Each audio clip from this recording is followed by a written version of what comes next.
अस्सलाम वालेकुम dear students, मैं आपकी teacher Yusra Asim, assistant professor computer science. आज हम लेक्चर नंबर 9 स्टडी करेंगे, चैप्टर नंबर 1 का इंट्रोडक्शन टू डेटाबेसेस। अभी तक अगर आपने मेरे चैनल को सब्सक्राइब नहीं किया तो काइंडली कर लीजिए और बेल आइकन पर भी क्लिक कर दीजिए। आज का क्वेश्चन है, what are the main features of the DBMS। One by one हम सारे फीचर्स को देखेंगे। First of all, data dictionary. DBMS provides data dictionary. अब डाटा डिक्शनरी होती क्या है? ये एक फ़ाइल होती है जिसके अंदर सारी डाटा डेफिनेशंस होती हैं, या जो भी डाटा आपने डाटाबेस के अंदर रखा हुआ है उनके बारे में डिस्क्रिप्शन होती है। लेट्स सपोज आपका स्टूडेंट का टेबल है तो उसमें कौन सी नंबर ऑफ़ फील्ड्स हैं, नेम है, रोल नंबर है, फादर का नेम है एंड सो ऑन।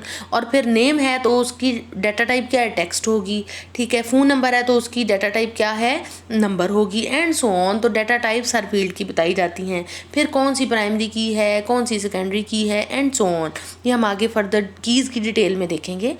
तो डाटा के बारे में प्रॉपरली डिस्क्रिप्शन रखी जाती है कि जो डाटा स्ट्रक्चर है, जो टेबल का स्ट्रक्चर है, उसमें कितने नंबर ऑफ़ फील्ड्स हैं, ठीक है, वो उसके बारे में सारी इन्फॉर्मेशन आपकी इस फाइल में मौजूद होती है। It also monitors the data being entered into the database.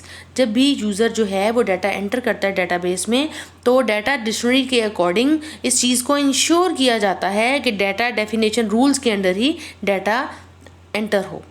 Data dictionary can also be used for data access authorization for the database users।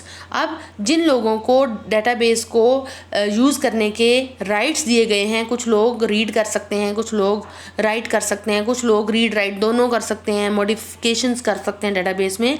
उनको अगर कोई लॉगिन आईडी पासवर्ड डिटेल दी गई है तो वो भी डाटा डिक्शनरी उस चीज़ को देख रही होती है कि ऑथोराइज पर्सन ही डाटा को एक्सेस करे। इसको हम रेपोजिटरी भी बोलते हैं। नेक्स्ट फैसिलिटी है utility programmes.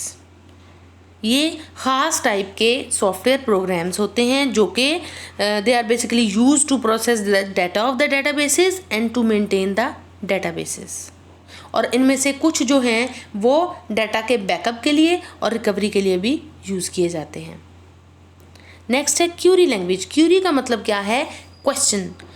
DBMS provides the query language to perform different operations on the database। Most popular जो क्यूरी लैंग्वेज है वो कौन सी है? स्ट्रक्चर्ड क्यूरी लैंग्वेज, जिसे हम SQL भी बोलते हैं। ठीक है, डिफरेंट पर्पसेस के लिए क्यूरी लैंग्वेजेस यूज़ की जा सकती हैं। क्या क्या कर सकते हैं हम? To create table, to modify their structure. हम टेबल को क्रिएट कर सकते हैं, उसका स्ट्रक्चर मॉडिफाई कर सकते हैं। स्ट्रक्चर मॉडिफाई का मतलब क्या है कि अगर पहले आपने टेबल क्रिएट किया, लेट्स सपोज स्टूडेंट का, तो उसमें 5 नंबर ऑफ फील्ड्स थी। कल को आपको उसमें एक फील्ड और ऐड करनी है तो डेफिनेटली आपको 6th फील्ड भी ऐड करने के लिए जो है वो प्रॉपरली कुछ कमांड देनी पड़ेगी डेटाबेस को, कुछ क्यूरी लिखनी पड़ेगी, उसके बाद वो इंसर्ट हो जाएगी।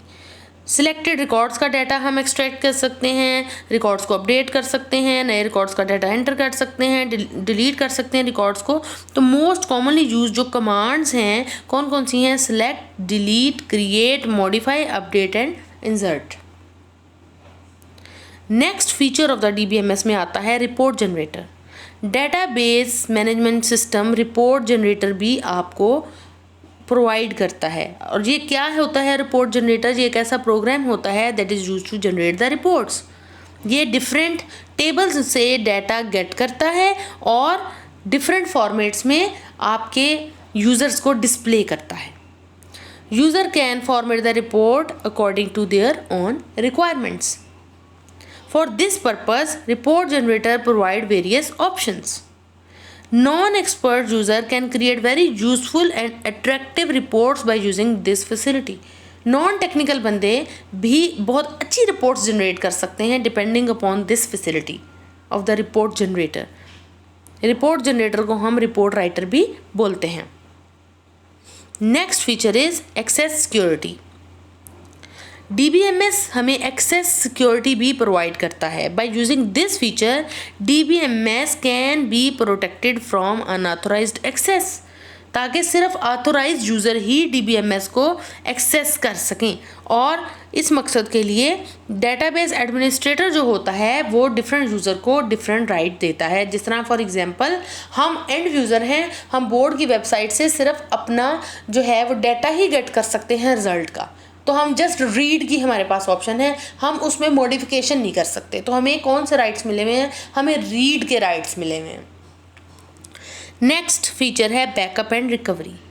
ये भी मोस्टली सारे DBMS सॉफ्टवेयर में अवेलेबल होता है फीचर, और इस फीचर को यूज़ करते हुए यूज़र्स जो हैं इंपॉर्टेंट डाटा का बैकअप कर सकते हैं, ले सकते हैं, उसकी जो है एक कॉपी बना के कहीं स्टोर कर सकते हैं, ताकि कोई भी किसी भी किस्म का डाटा फेलियर हो या डाटा आपका लॉस हो जाए किसी भी वजह से, तो आप फौरी से जो स्टोर्ड कॉपी है डाटा की, डुप्लीकेट कॉपी है, वहाँ से बैकअप फौरी से रिकवर कर लें अपना डाटा, आप बैकअप ले लें।